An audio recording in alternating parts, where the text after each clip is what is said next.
Next on Worcester News tonight, a terrorist attack in Belgium. The impact is being felt here in Massachusetts. Plus, a final goodbye to a fallen hero. Thousands gather to remember State Trooper Thomas Clardy. Good evening. Thanks for joining us. I'm Tim McCall. No stories in just a bit, but we begin tonight in Southbridge, where the Assistant Superintendent of Cambridge Public Schools has been appointed to run the Southbridge School District.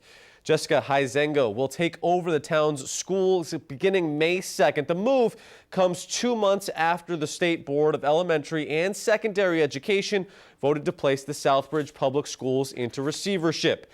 Heisenga is a graduate of Erskine College in South Carolina and says that she hopes to make an impact on the entire community. I'm not big on, firing out of the gate without really having a good understanding of the community and the culture, and that needs to be done rather quickly. So I'll be working on that immediately when I start on May 2nd. Heisenga was introduced to the Southbridge School Committee tonight. She has agreed to a 3-year commitment.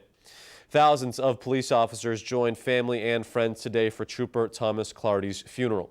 This is the scene tonight at the Burns Memorial Bridge in Worcester, bathed in blue light in honor of Thomas Clardy. The trooper was killed last week when a driver slammed into the back of his cruiser on the Mass Pike. Our Andy Madison was in Hudson for his funeral today and has a look at how the trooper is being remembered. Forward! March! They marched for one of their own. State troopers lined up outside St. Michael's Church for Trooper Thomas Clardy. This is as tough as it gets for these guys. They put their lives on the line every day. Just goes to show you how life can change in the blink of an eye. Police and firefighters from all across Massachusetts were among the thousands that attended today's funeral. Troopers from 24 states were also there. A very moving ceremony. A trooper that woke up that morning and said, set off to work to his wife and kids like every day and never came home again. And you could just imagine the trauma to the family, to the community, and to the law enforcement. And those that couldn't get in packed the street in front of the church to pay their respects. Marlboro and Hudson are very close, and I just thought it'd be an opportunity to come over and take part and say a few quick prayers. Trooper Clardy's eulogy was given by retired State Police Sergeant Al Toney, who was once stationed in Sturbridge. He read letters from Clardy's children and talked about his passion for the job. Passion that was felt throughout the law enforcement community. For a well-loved, well-organized, guy who's a very professional trooper. A trooper whose life and career in law enforcement were highlighted during the service.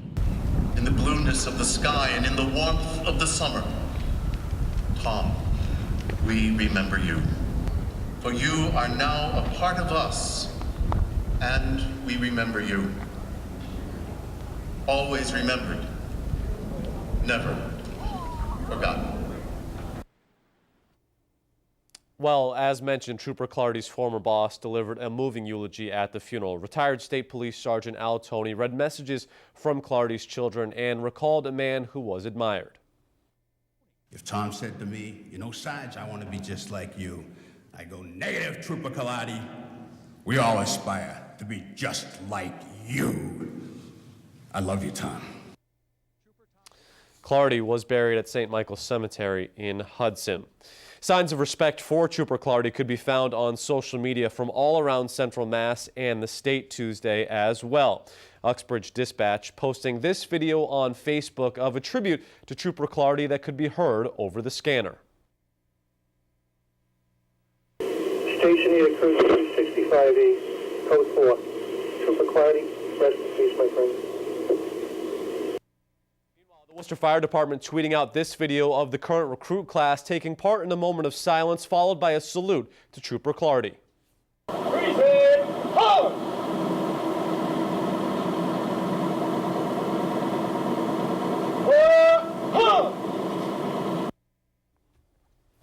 A deadly terror attack took place in Belgium Tuesday morning. There were coordinated bombings at the airport and at a busy train station. So far, 31 people have been killed and almost 190 are reported injured.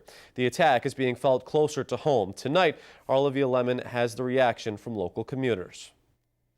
It's just something that's kind of in the back of your mind all the time. This is a little concerning for me, just a little bit. Commuters leaving Worcester's Union Station Tuesday are more cautious after deadly attacks in Brussels, Belgium.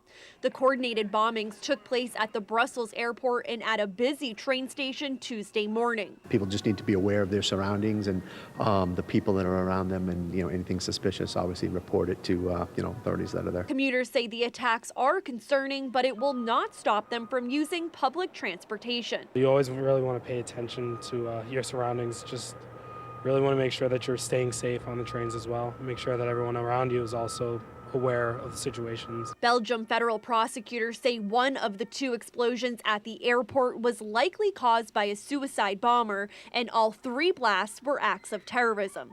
ISIS is claiming responsibility for the attacks. President Barack Obama, who is in Cuba, says this is another reminder the world must unite in the fight against terrorism. We will do whatever is necessary to support our friend and ally Belgium in bringing to justice those who are responsible. The attacks come after a flurry of counterterrorism activity in Brussels. A raid Friday captured Europe's most wanted man, Salah Abdeslam, in connection with the November Paris attacks. Although it's happening far away, commuters in Worcester say they are vigilant. So when you hear about situations like that, kind of keeps you on your toes a bit, because you never know when it's going to happen again, and it could happen again. Olivia Lemon, Worcester News Tonight. Worcester City Council discusses increasing rates at public parking garages. DPW Commissioner Paul Musi says the city's 4 public parking garages need more than $17 million in repairs and renovations. Now, according to the city, the largest one, the Pearl Elm Garage, needs more than $10 million in improvements. Tonight, the City Council sent the matter to a subcommittee for further discussion, but we are learning from Commissioner Musi what the rate increases might look like. It's an item for the off-street parking board, but we're talking modest increases. We're talking like $1 a day on the max rate, maybe $1 in the first 2-hour increase. So, in other words, 2 hours might go from $3 to $4. These aren't really large increases. Also tonight, the City Council sending a proposal from the city manager on loosening the restrictions on food trucks to a subcommittee as well. The proposal would designate food truck-friendly zones in the city in a similar fashion to a test pilot program that the city recently ran. In 2008, the City Council put severe restrictions on food trucks, making it difficult for them to work in the city.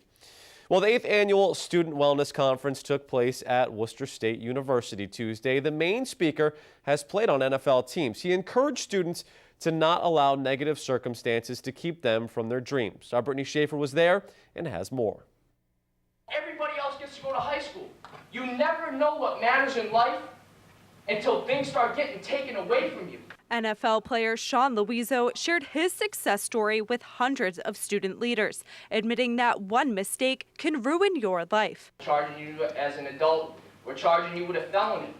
We're charging you assault and battery with a deadly weapon, and the ground is your weapon, and if this kid doesn't wake up, you're facing manslaughter. Louiso says this incident shaped his entire life. He was awarded Massachusetts Defensive Player of the Year while attending Shrewsbury High School, but was ignored by Division I colleges due to his conviction. I'm an athlete, and I know a lot of the people who came with me today are also athletes, so it just shows us that one little mistake can ruin our whole entire lives. I kind of look at it as something I'm thankful for, because it showed me the reality that a lifetime full of achievements can all go down the drain through one bad mistake. Louiso kept his dream of becoming an NFL player as his main focus. He became the first and only Merrimack College student to sign an NFL contract. Knowing that a kid from this area can pursue his dreams and make it so far in life, even with all the adversity that he had to go through. This 8th annual event was organized by the District Attorney's Office. The District Attorney of Worcester County, Joseph Early, says he would much rather prevent a crime than have to solve a crime. And this is the best way to stop crime. You stop it right in its tracks by having the leaders of the school go back and talk to the other kids about healthy choices and good decisions. Brittany Schaefer, Worcester News Tonight. In Auburn today, a daycare got to show off their new facility to some special guests. Senate President Stan Rosenberg and Senator Michael Moore touring the new Hog Acres Daycare Center. The new facility is replacing the old site on Jerome Ave. The daycare center shifted their operation to the new location on Monday, and Senate President Rosenberg says the new building seems like a perfect fit for the longtime Auburn institution. This is pretty amazing. This daycare, Hog Acres, was started in the 1930s, and here they are in their second day in their brand new building, and it's absolutely gorgeous. It'll be a safe, quality place. Parents will know their kids are in good hands when they're here. The new location is on